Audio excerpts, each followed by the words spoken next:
Ambassador Sherman, before we get into the plan itself, I want to talk with you about Saeed Abedini. I appreciate your comments this morning and the discussions we've had previously about the plight that Idaho's Pastor Abedini, who has been imprisoned for his Christian beliefs in Iran, is dealing with. And as you have discussed today, also we have other Americans who are being held wrongly in Iran in an unjust legal system.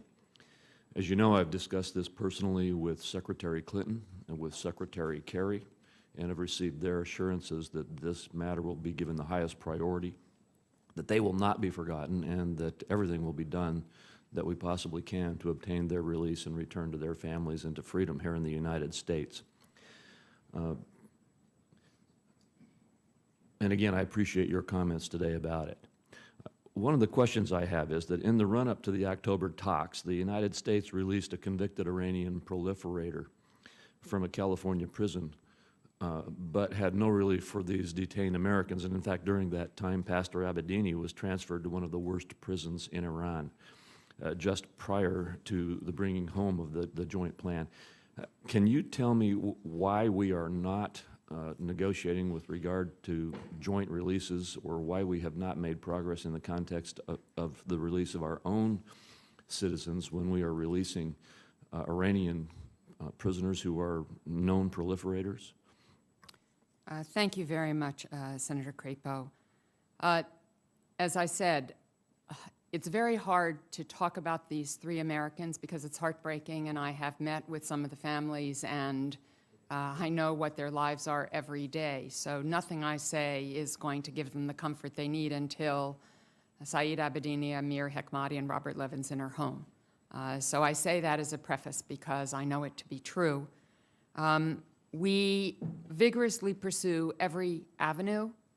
Some of those avenues are best pursued in private to have a chance of success.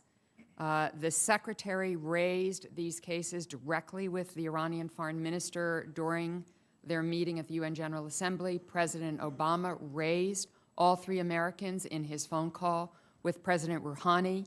On this last round in Geneva, I had a separate conversation with the Deputy Foreign Minister responsible for this, going over each of these cases and trying to find out whether there might be some avenues for getting their release. And as I said, if there are, we will pursue them in every way possible.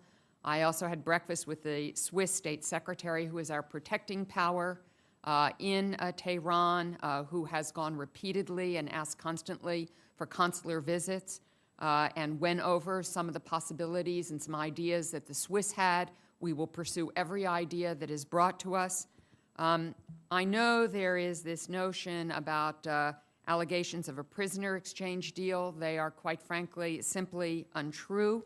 At this point, we have asked for humanitarian release.